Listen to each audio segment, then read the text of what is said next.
Hello, welcome. Good morning, good afternoon, good evening. Happy New Year, even though it's the day after the New Year to all of you. This is Spirit Matters coming at you live from New York. My name is Dal Grunga, and I'm flying solo this morning. My co-host, tri-host Achita Gopi, Kishore, Chandra are not able to be with us this morning, but I'm so glad that you're here, wherever you are tuning in from, in your car, on your way to work, on your way from work, doing the dishes, in the bathroom, wherever you may be. Thanks for listening and thanks for being here. We have a live Zoom audience that always tunes in from around the country and around the globe.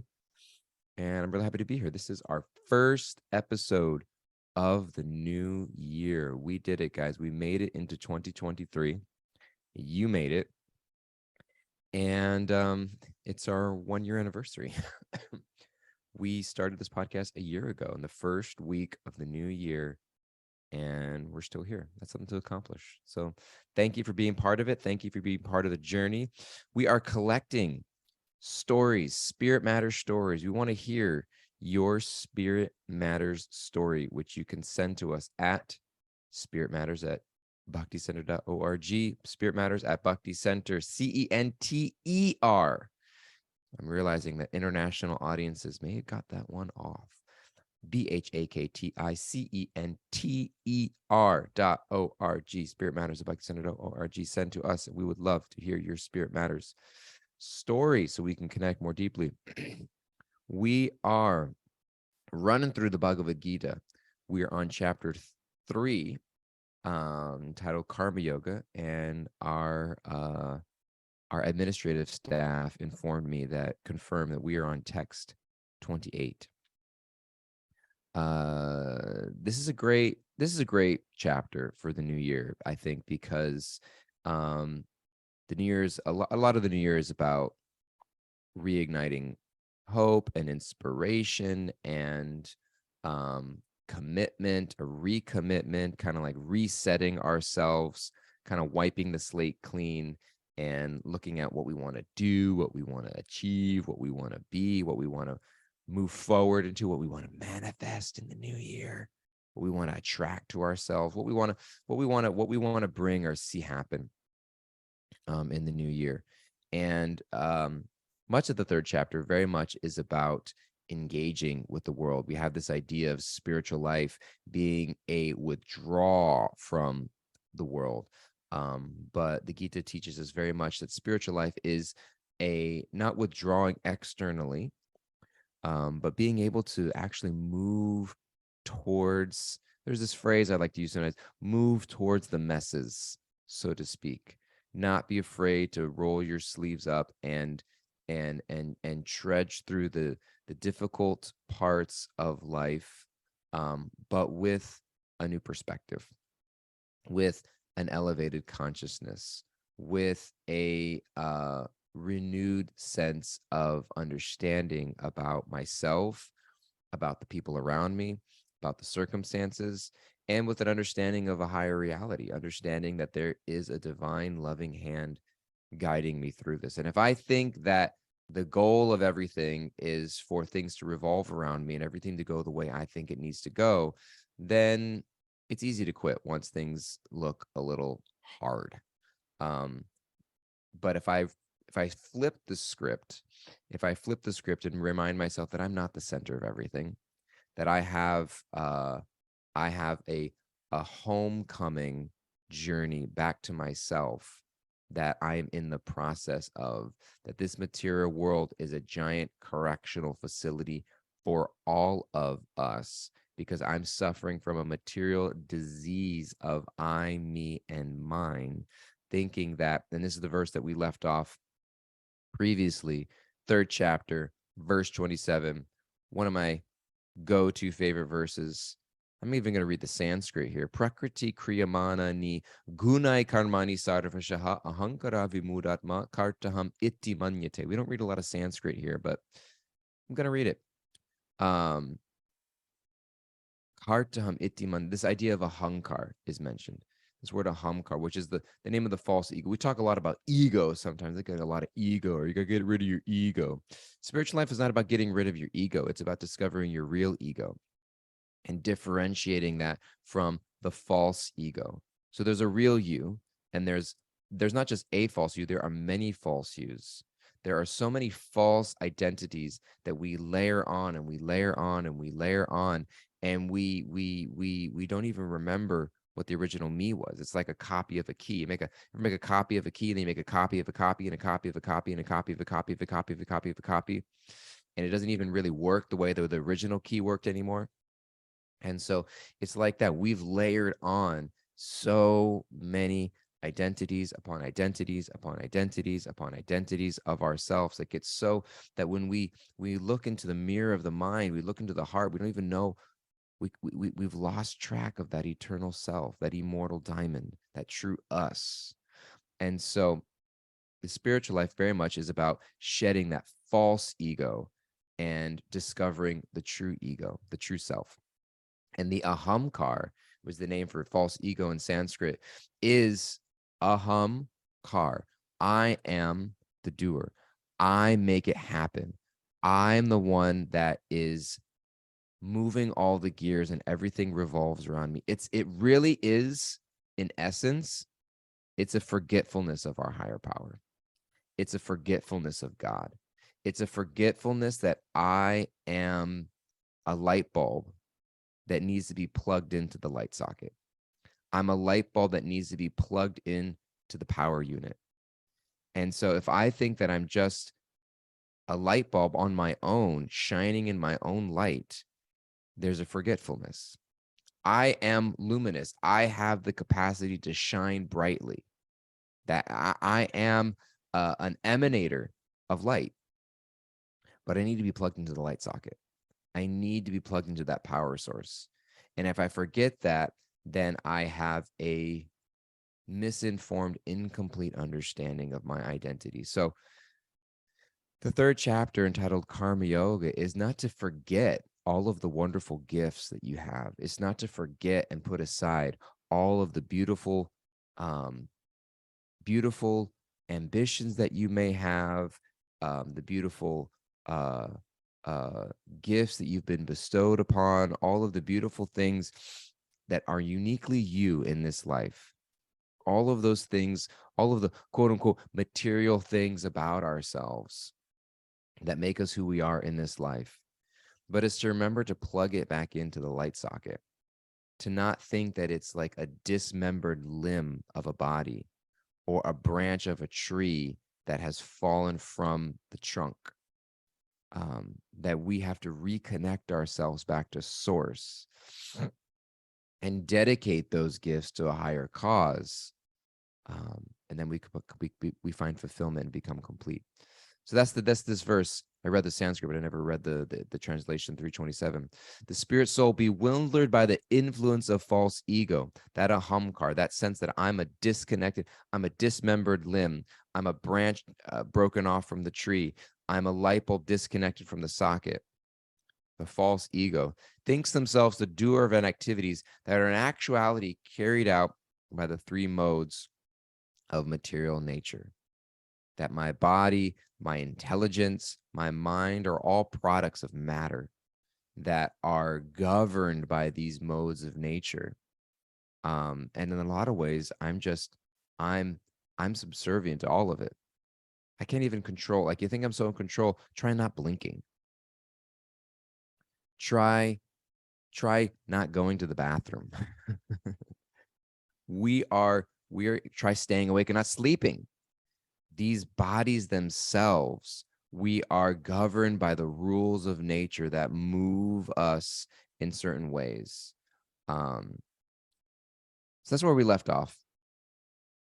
328. I'm going to keep reading. But one who is in knowledge of the absolute truth, tattvavit, this idea of being in knowledge, of being aware of truth. What's the truth?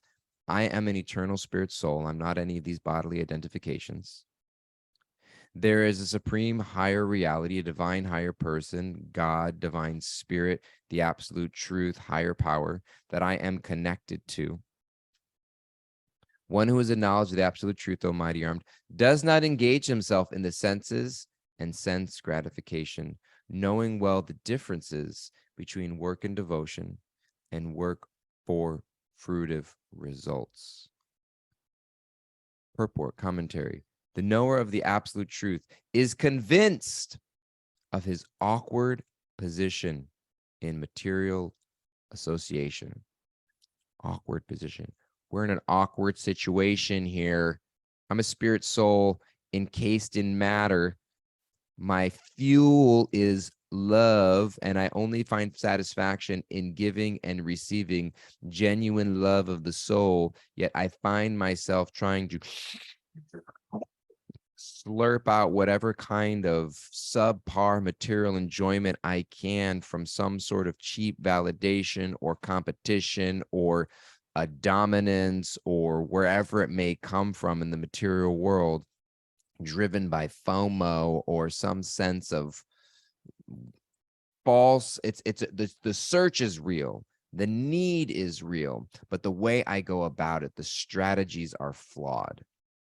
So it's an awkward situation. I'm in an awkward situation here. I love the phrasing of that. The knower of the absolute truth is convinced of his awkward position in material association. So also it's interesting how he mentions here the knower of the absolute truth is convinced, meaning that there's just an awareness, a willingness and ability to admit, to just simply admit my situation, my position.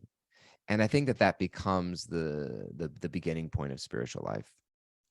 The beginning point of spiritual life is not when we start meditating, is not when we start to sell all of our possessions and go full Marie Kondo on our apartment. It's not when we cut off all the toxic relationships in our life. And it doesn't begin there. It begins with the simple awareness of our situation. That what I'm doing and have been doing and continue to try to do to find happiness is not working. I'm in an awkward situation. I'm an eternal spirit soul trying to suck out enjoyment from a material objects, from material relationships, from a material conception of life. Let me not give up the idea of happiness. Let me not give up the idea of love. Let me not give up the idea of fulfillment. But let me potentially at least be open to the idea that I'm going about it in a way that could be better. The knower of the absolute truth is convinced of his awkward position in material association. I'm reading the commentary here. Bhagavad Gita, 3rd chapter, 28. He knows that he is, and they're just using the he pronoun here. You can insert any pronoun that would be appropriate. He knows that he is part and parcel of the Supreme Personality of Godhead, Krishna, and that his position should not be in the material creation. He knows his real identity as part and parcel of the Supreme, who is eternal, bliss, and knowledge. And he realizes that somehow or other, he is entrapped in the material conception of life. In his pure state of existence, he is meant to dovetail his activities in devotional service to the Supreme Personality of Godhead, Krishna. He therefore engages himself in the activities of Krishna consciousness and becomes naturally unattached to the activities of the material senses, which are all circumstantial and temporary. He knows that his material condition of life is under the supreme control of the Lord.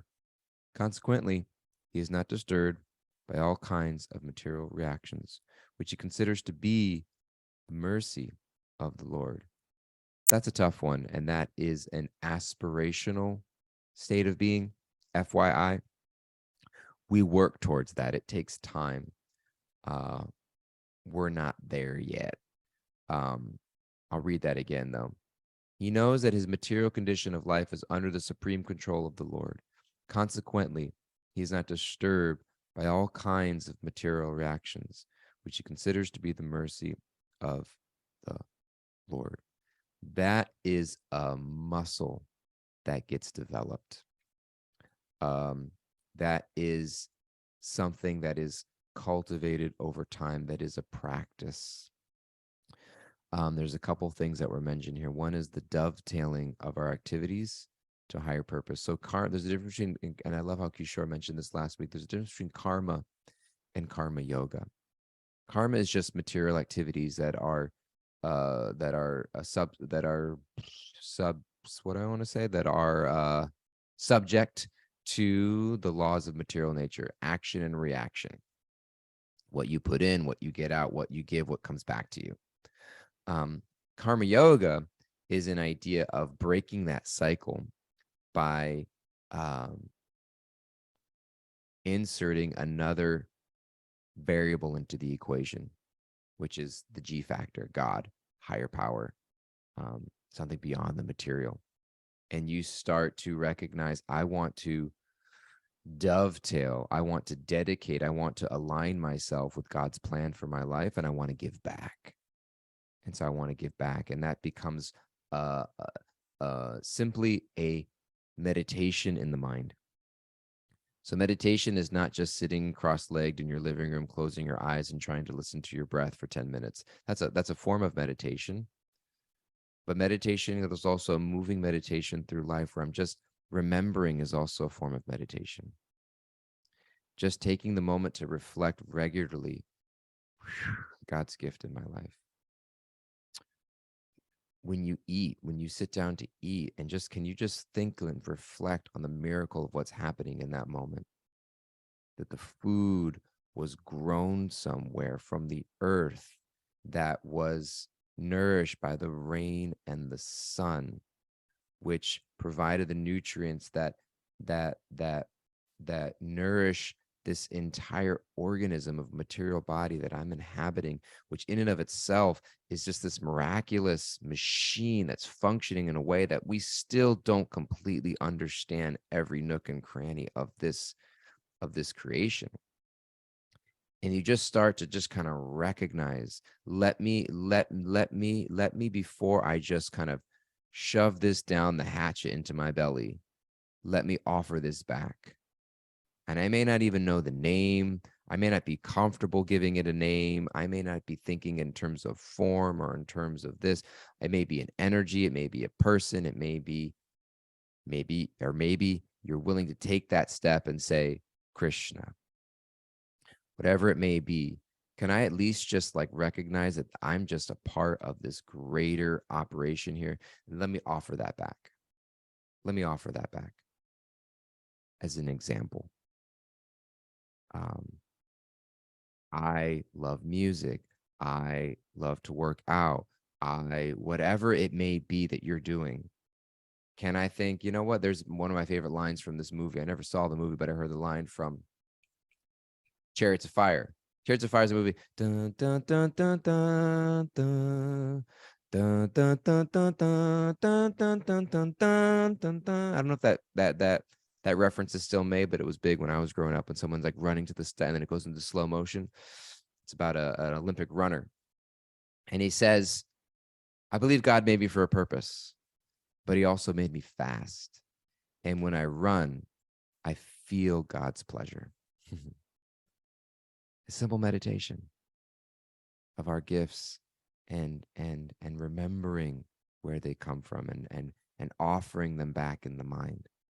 So that dovetailing, reading from the commentary, in his pure state of existence, he is meant to dovetail his activities in devotional service to the Supreme Personality of Godhead, the Krishna. What does that do for us? It naturally brings us out of the center. It naturally brings us out of the center and away from the idea life is meant for me, life is meant for my enjoyment, everyone is a supporting actor in my drama. And we start to remove ourselves from the center. And then we start to flex that muscle of knowing that my material condition of life is under the supreme control of a higher power. Consequently, I can start to flex that muscle of faith. Use the F word. I'm going to drop the F bomb. Faith that things are working for me, not against me. Things are not happening to me. Things are happening for me. And I recognize how hard that is sometimes. It's easy to slap it on a Hallmark card, stick it on an Instagram post, tell somebody else who's going through a tremendous heartache in life and be like, well, you know what? I listened to Spirit Matters, and I know that your husband just left you, or that your son just died, or something terrible happened. And you know what? Things happen for you, not to you. No, we don't pull that card out when somebody necessarily is going through a tragedy in their life, because it's a lot easier said than done. But we practice it now. We practice it now in the good times, so that we are more able to flex that muscle in the tough times. Because the reality is that we are being guided by a divine loving hand. And we have to learn to be able to invite that in more and more. Finishing off the commentary here, according to Srimad Bhagavatam, one who knows the absolute truth in three different features, namely Brahman, Paramatma, and the Supreme Personality of Godhead. So God as all-pervading energy, God as the super soul in the heart of every living being, and God as the Supreme Person. God in all these various features is called Tattvavit, the knower of the truth, for he knows also his own factual position in relationship with the Supreme. All right, I did my ranting. I'm going to look over to our chat over here. We have a Zoom audio. We've got a few minutes left.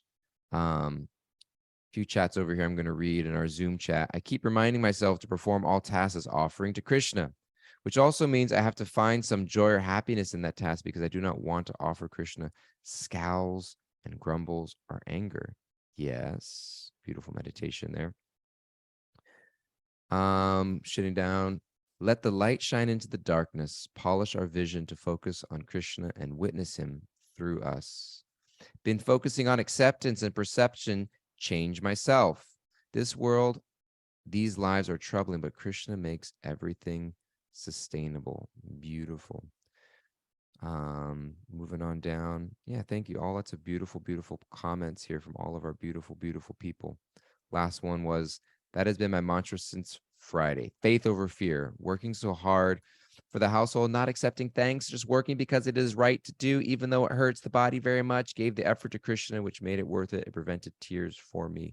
Please also make sure to take care of yourself in the process. Don't push yourself beyond the limits. It's a marathon, not a sprint. All right, I'm going to turn it over to Kimberly now, our official Wrap It Up Acharya of the show. If there's anything worth taking away that I said, please give it to us. Please give it to us.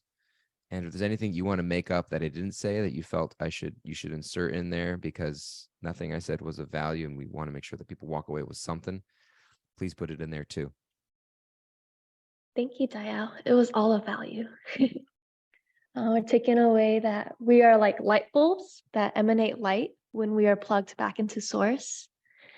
Being aware that we are in an awkward position because we're spirit souls trying to slurp out enjoyment from material objects. And then remembering God's gift in our lives and offering it back can be a form of meditation. Awkward. Next time you're at a party, everyone on the wall's like, it's kind of awkward, right? What, you mean this party? No, this whole thing of being spirit souls in the material world, trying to suck enjoyment out of our material circumstances.